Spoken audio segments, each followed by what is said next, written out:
twin brothers from Chicago's Little Village neighborhood. Pedro and Margarito Flores were El Chapo's biggest distributors here in the Midwest, smuggling unheard of amounts of cocaine and heroin, earning almost $2 billion while shipping as far as New York and Washington. The two, who grew up in the Little Village neighborhood, have been in the witness protection program since they pleaded guilty to conspiracy in 2012, and their families have been given new identities.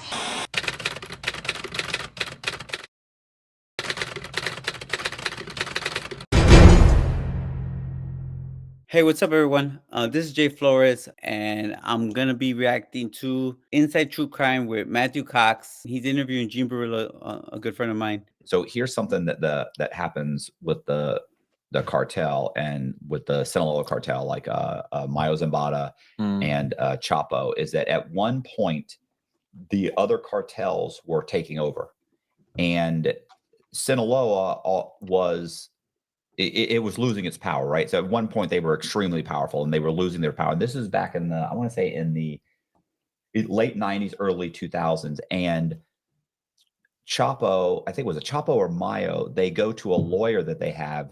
I was locked up with Mayo's son. Oh, yeah. Henry. And they give the lawyer information to give the DEA, and he starts cooperating with the DEA, basically to give them information on the heads of the other cartels. They're allowed to tell anybody but their own. Right. They start cracking their heads.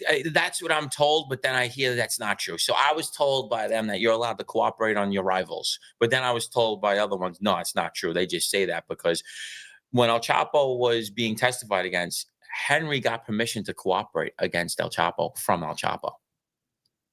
Okay. Yeah, he's done anyway. He says, let him get a deal. Yeah. Because I'm done anyway. You know what I'm saying? So that was supposedly, I think everyone has an excuse why they cooperate. I never did that.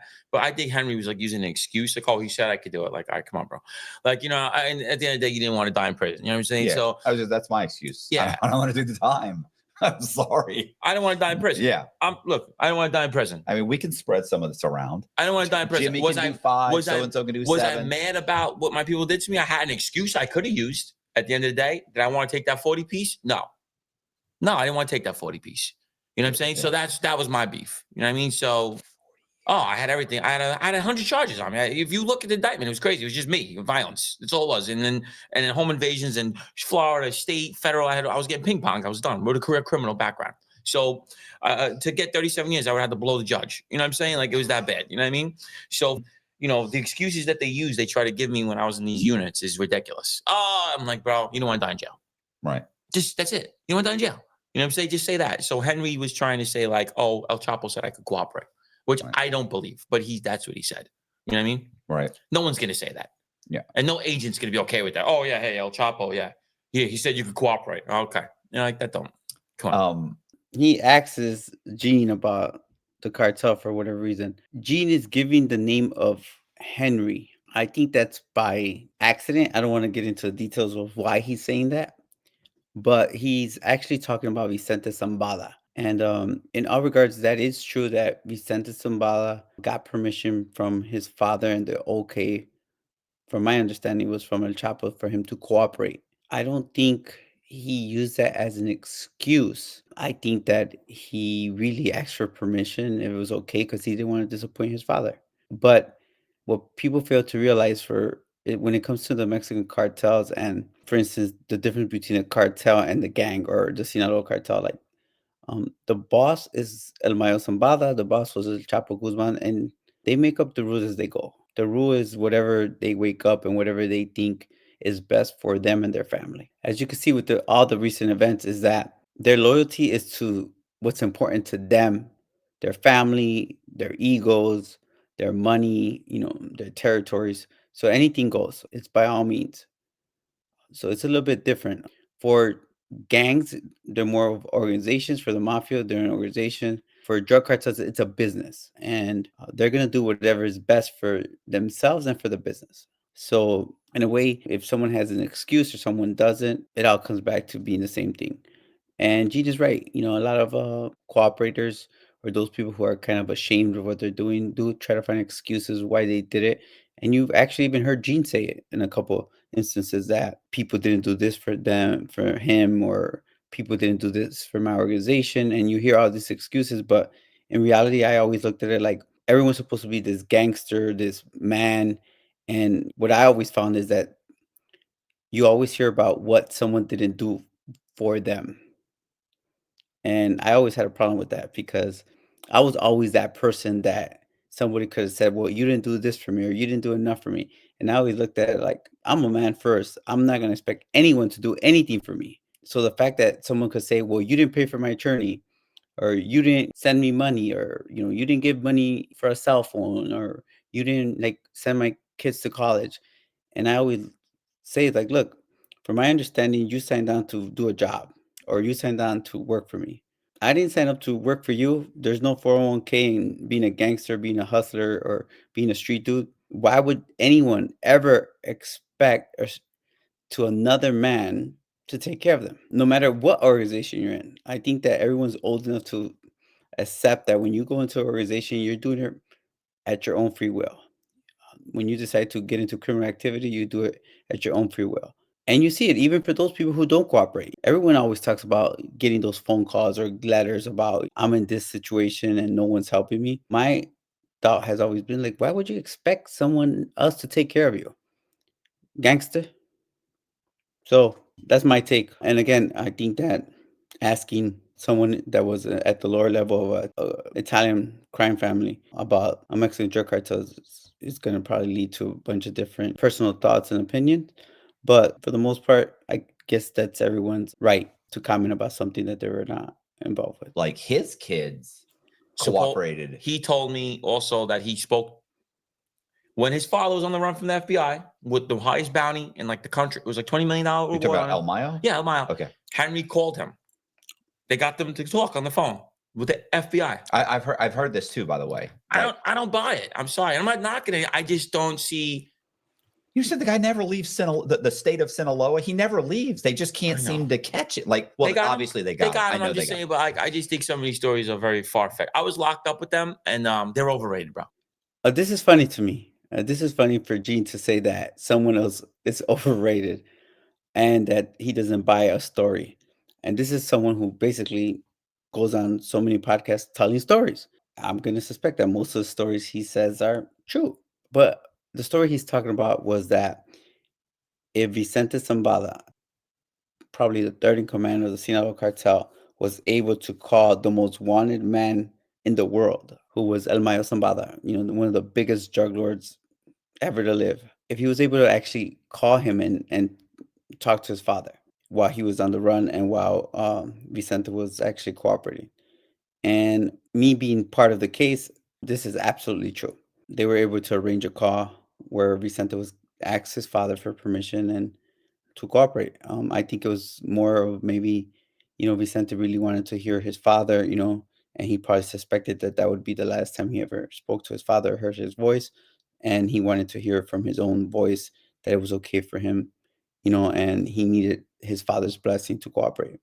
And the federal government actually made this happen. And from my understanding, they took him out his cell in the MCC Chicago at 11 or midnight one winter day, and he was able to get on the phone and speak to his father and ask him for permission. So that is true. They're overrated. I was locked up with the Flores Twins, my good friend. Yeah. I was with Margarito Flores, good friend of mine, great guy. And he told me, what he talks, he's from Chicago. And he says, like, in Mexico, they're extremely powerful. You can't even go over there. The military will run you out. They run them. But when they're not in Mexico, they're nothing. No, I mean, but yeah. You know what I'm saying? When they're over here, you're a 4'2" guy with a machete. Like, I don't care about you. You know what I'm saying? Like, in Mexico, you can't go over there. Right. You can't put them over there. That's their power hold. You know what I'm saying? But over here, to me, they're nothing. I don't respect them. They kill women and children. There's nothing to respect about that. I hear you. So, what I'm wondering about is, what do you think of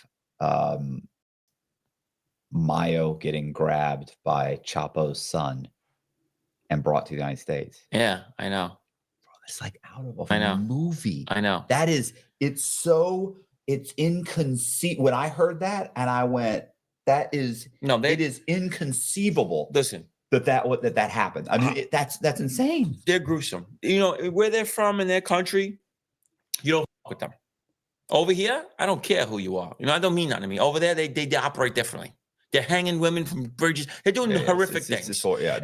I think these were great questions with Matthew Cox. He's a great interviewer. I just feel like maybe Gene doesn't know the whole story of what happened, and he's basically talking about El Chapo's son's kidnapping Maya Zambada and bringing him to the United States as part of their cooperation. Well, yeah, that's a great example of the criminal world, what criminals are capable of, and I think that was a nice way of doing it because they're at war with each other.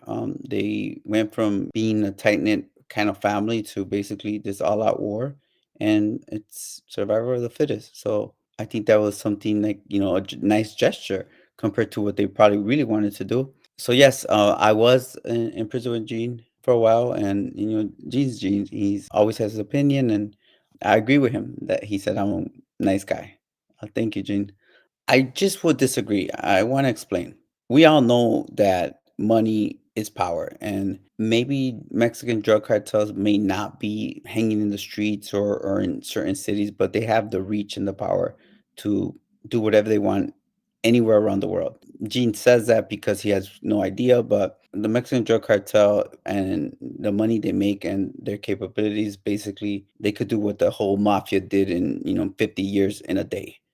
There's no comparison. And I know the reach. I think the whole world knows the reach. And I think Matthew Cox, he kind of gets a little nervous there because he doesn't want to be a part of that conversation. And again, I think that no one's gonna, waste their time to think that what Gene is saying is like worthy of anything. But I wouldn't put it past any drug trafficking organization that makes billions of dollars that controls the streets with the products that they actually export. And he who has the drugs in any city is the one that holds the power, and I wouldn't put it past them. So I think that that's Gene's personal opinion. I think he realizes that, and I think that when he comes on these podcasts, he's basically making sure that he sells himself, and he wants to say controversial things because he knows that people will comment, and that would get him more views and more spotlight. So yeah, I think that's a personal thing of him, and maybe it is his opinion. Maybe he's just not scared of anyone. Me being in the situation I'm in, I am fearful, and I think that anyone who is in that world and understands that world would be fearful. It's beyond disgusting. And I always say that because I don't sugarcoat shit. I don't respect that. Even when I was in there, I was like, I don't want to hear about your body if you killed a 6-year-old girl walking to school. Right. I don't care about your murder, bro. You know what I'm saying? Like, I don't give a fuck about you killing kids and raping women and videoing it and sending it to your rivals. To me, that's disgusting. Mafia, you go after the target. My mom and my family still live in Howard Beach. They say hello to her. They don't operate like that. There's nothing to do with them. It's me. You're mad at me. That's how we operate. We don't go and kill your brother, kill your cousin, the goldfish in your house. We don't do that. You know what I'm saying? That's savage. That's terrorism. That's like disgusting shit. I don't believe it. I don't like it. Here, I want to say, I think I heard Gene talk about how he shot up a house. So I think it sounds good that he says that. And of course, who's going to respect someone who actually, kills innocent people or kills anyone at that? But I think that it sounds good. But he's the same person that basically said he shot up a house or he slapped a girl, whatever he stories he said, which I've heard in other channels. I think that, yeah, they're gruesome for sure. Mexican cartels, there's no excuse. They're gruesome. Lately they've even gotten even more gruesome. They play by different rules, that's for sure. But some of the stuff that they do in Mexico, it's common here. You see it with gangs, how they kill innocent people and how they girls and how they treat women. So I think it's not a Mexican cartel thing. I think it's a criminal thing. You hear more about it in Mexico because it's probably a little bit more common. But most of these stories that you hear about some of these gruesome killings, it always involves someone who's involved in that criminal activity in Mexico. I agree in a sense with Gene, but there's a lot of things that Gene has done that probably people would think that was dirty or not respectable. And he has said those stories himself. That's overwhelmingly ballsy. They go in, they grab him, they bring him, put him in the plane and fly him to the United States. Like, that's like a CIA. That's what they do. Op. That's what they do. It's what they have. That's the only way they could get you over there. And then they like, I don't know if this kid, he was like in his late 20s, early 30s. Like, I don't know if he was thinking it's a get out of jail free card. I don't know what he was really thinking, because it doesn't seem like he had much of an agreement. Right. He just thought, they'll let my brother out of jail, and that's not happening at all. They're both still locked up. Yeah, like, 100%. You got to have some kind of an agreement. And what's so funny is if he had gotten a lawyer, He probably could have got an They might help agreement. him though. Matthew Cox, like I said, he's a great interviewer. I love his channel. Watch it all the time. And he does have a great lawyer. My ex-lawyer, as well as Chapo's lawyer, as well as Emma Coronel's lawyer. He has Jeffrey Lichtman, a great attorney, powerhouse attorney from New York, who actually represented mafia members as well, including John Gotti Jr., who got him acquitted, and so many other high-profile cases. Best believe he did have an agreement. It's not what people think, me coming from a place of experience, more based on good faith kind of a agreement. And the fact that they were to pull that off, I think, it is something that comes out of a movie. And I will say that the stuff that we witness from these Mexican cartels, including the Sinaloa cartel, where we could go back to the 80s and 90s. For those people who have watched Narcos, some of the stuff is hard to believe, but it's real. And we continue to see it. I lived some of these moments myself, being part of that organization. And you've seen it with Chapo's escape from prison twice, right? The only thing that was surprising was that, to me, more than anything, was the betrayal between Chapo's sons and one of the biggest drug lords to ever live, someone who was the boss for 50 years, to be kidnapped and brought into the United States to face justice. And yes, I do believe that they believed it was their get out of jail free card. And by all means, I mean, when you bring a person in from that magnitude, it should certainly help their agreement and their sentencing one day. We'll see how that plays out in the near future. Still, No, that I don't help think him, they're going to because help he's him. continuously helping them right now. Don't think it's just No, that. I'm not saying Yeah. that. I know they're going to help him. What I'm saying is, had he gotten a lawyer and gone in and said, look, I'm going to get this guy, put him on a plane and fly him here, but I want my brother out, and I think the feds would have done that. Well, think about But this. he didn't have it up Was front. El Chapo bigger than El Mayo? I mean, El Mayo is his boss, but at the end of the day, El Chapo was the biggest thing out. Well, it's just because he's flashy. Well, Flores wore a wire on him and they fucked him over. Yeah. Margarito Flores went in the middle of Mexico in the woods. Hold on, wearing a wire on this guy, the most notorious feared man probably in that whole area. You got to have you killed just like that. And they still gave him 14 years. This guy never hurt a fly. Right. That's how they operate. You know what I'm saying? Don't think that they're just going to let you, like you said, walk out, even with an agreement. This guy wore a wire on El Chapo, bro. Went to meet him and wore wires on him. And they still gave him 14 years. Yeah, they really fucked over the Flores twins. Right? Well, because they believe they hid money. There's a lot of, the wife just got indicted. There's all kind of shit going on. They don't. But they did hide money. And they did, you know what I'm saying? Like, I mean, it's not like they believed it. Like, they found the money. Like, they found that, like, your wife's driving a Rolls Royce. She's driving a Rolls Royce. She's wearing minks. Why are you pulling up to visit in a Rolls Royce? I know. It's just, people are just stupid. It was a stupid on their I couldn't understand it. And then Mark Wahlberg was giving them a movie deal and then backed out of it. I remember I was with this guy for 3 years every day. Not like just like high and by. I was in his cell. I was hung out with him. He's the one that put me on the Diet Coke. I never had one in my life. I drink them because of him. That's what I'm saying. I was with the guy all the time. I know every story. You know what I'm saying? The only thing is that I told him they're never going to leave you alone because they think 60 million is missing. Yeah. So that's how much money was missing, 60 million. And he had wiretaps on conversations of the prosecutor talking bad about him, abusing him. It hated him. I think this is a good example. You're going to hear a lot of people comment about my case and how we ended up getting 14 years. And I think this is a good example. Like, again, every case is different. Venues play a big role.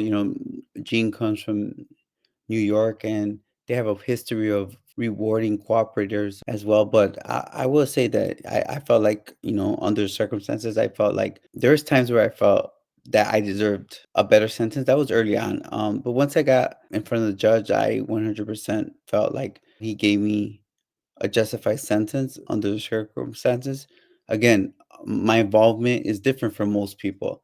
And I think that's what people fail to realize. I was not charged with any violent crimes, but I think that because our certification of our network and, the amount of drugs that we moved, and it played a big role, why we actually got a sentence like that.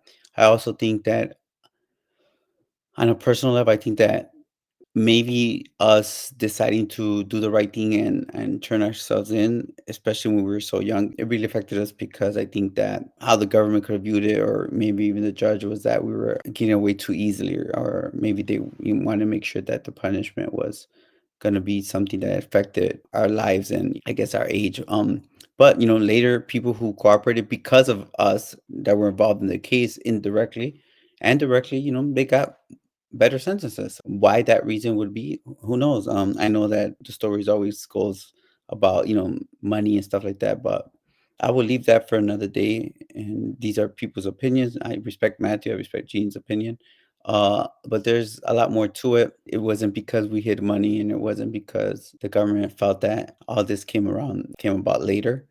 But as an example, you have like Chino Antex, who was basically a hitman for the Sinaloa cartel, who probably had hundreds of murders, and so many other people that were involved in so many murders, like Mini Leak, Licenciado Damason, who both of them, I think, got less than 6 years. I think 5 years each in a different district. But again, for whatever reason, life plays out that way. I'm grateful and thankful.